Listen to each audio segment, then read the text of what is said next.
Oke guys, assalamualaikum warahmatullahi wabarakatuh. Ketemu lagi sama gue Iqbal. Nah, jadi di video sekarang ini karena banyak teman-teman yang nanya juga tentang perawatan musang yang masih merem. Nah, jadi di sini gue bakal ngasih video singkat gimana cara kita ngekip musang yang masih merem atau bisa musang pandan, musang rase, ya jenis-jenis musang yang masih merem yang sekiranya masih rentan. Kan banyak juga nih pertanyaan dari teman-teman gimana cara ngerawat musangnya biar nggak mati, terutama yang masih merem, karena memang ya masih merem itu sangat rentan banget ya, daya tahan tubuhnya dia masih kurang bagus. Nah, jadi yang masih merem itu kayak gini, dia umur perkiraan masih 1 mingguan ya, bahkan 1 minggu juga belum.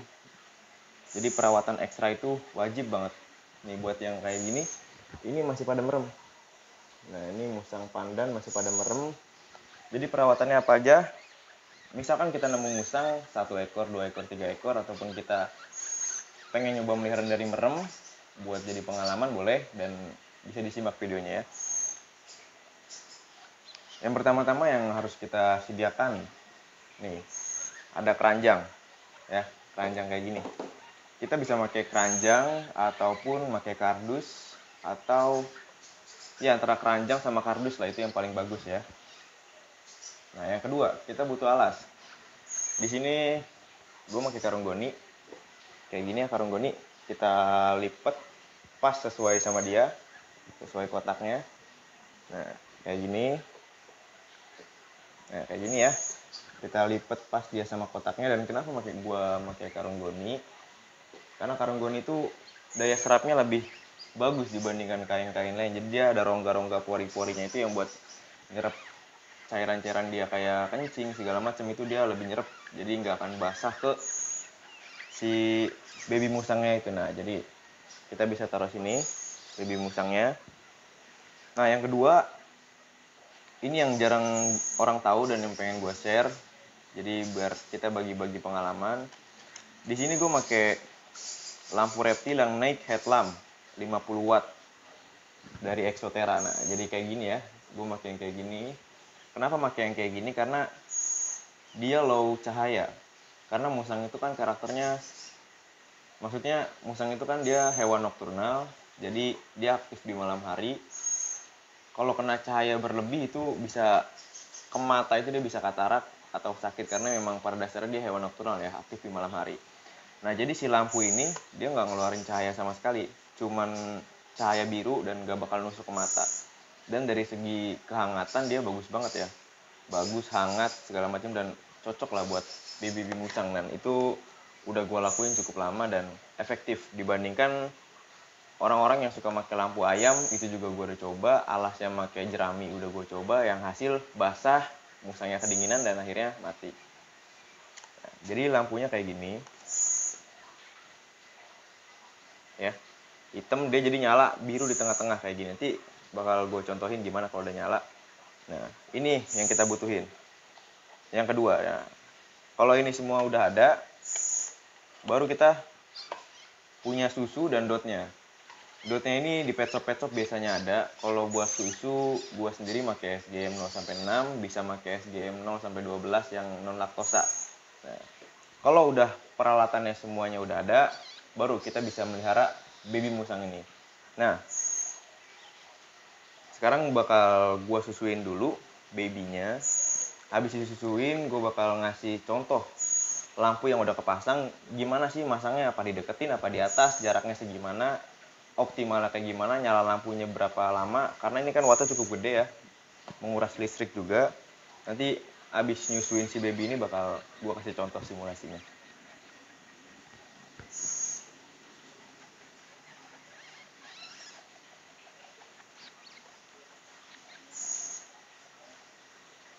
Nah, buat nyusuin baby yang masih merem ini emang kita harus ekstra sabar, pelan-pelan, dia emang nyusunya dikit.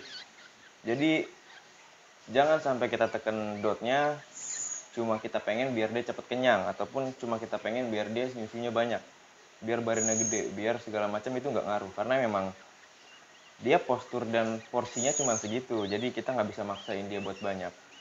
Buat berapa kali minum 1 hari, bagusnya bisa 3 kali, bisa 4 kali. Selapernya dia kita kasih. Ciri-ciri dia lapar itu ya lebih aktif. Biasanya kalau kenyang dia tidur. Kalau aktif dia jalan-jalan, dia nyari manjat-manjat, nyari jalan keluar, itu dia lapar. Kita bisa kasih itu. Ataupun kalau misalkan kalian pekerja, jadi bisa ngasih pagi ataupun sore, 2 kali sehari itu juga oke. Yang penting kondisi si musangnya sehat. Nah, jadi kita harus benar-benar sabar buat nyusuin musang yang masih merem kayak gini. Memang rentan banget. Gue bikin video ini karena banyak teman-teman yang nanya, dan mereka juga kebanyakan gagal melihara baby yang masih merem karena ya itu. Sebenarnya sih kalau buat ngasih makan aja, atau ya normal kita ngasih makan susu SGM gitu, takarannya juga kan standar lah, standar takaran. Nah, buat alas juga mereka biasanya pakai kain dan pakai kardus. Itu sebenarnya udah oke, cuman yang ditakutkan itu misalkan suhu pas malam tiba-tiba hujan dan dingin tiba-tiba, itu yang bahaya ya. Karena kan kayak gini optimalnya dia pakai suhu ruangan udah pas. Jadi jangan sampai dia kepanasan, jangan sampai dia kedinginan.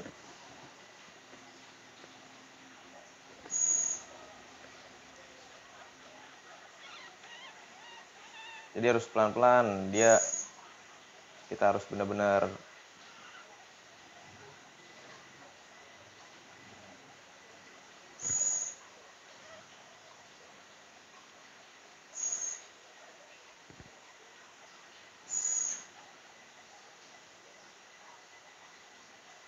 mangap.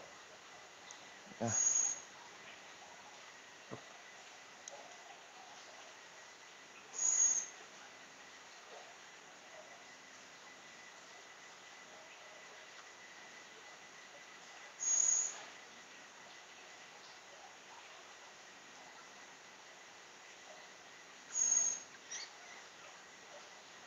dan ini sekali lagi gue ngebagi pengalaman gue yang udah gue lakuin ya. Jadi menurut gue ini hasilnya bagus, hasilnya optimal, dan teman-teman bisa mencontoh, ataupun teman-teman juga punya cara yang lain, bisa pakai apa, bisa share ke kita, bisa komen-komen aja di bawah, biar kita sama-sama belajar buat ngerawat baby musang ini, dan juga biar lestari ya, karena ini hewan asli Indonesia yang bernama latin Paradoxurus hermaphrodicus. Ya, jadi dia nyusunya kayak gini, pelan-pelan. Kita harus sabar nungguin. Dan ini gue juga ada anak rase. Sini. Nanti bakal gue jelasin tentang musang rase juga. Tapi buat video kali ini khusus buat musang yang masih merem. Karena pertanyaan-pertanyaannya banyak banget yang nanya via WA. Gimana cara ngerawat musang yang masih merem, dan jadilah gue bikin video ini ya.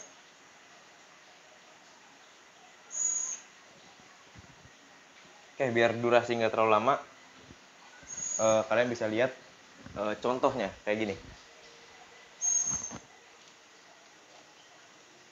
Wait.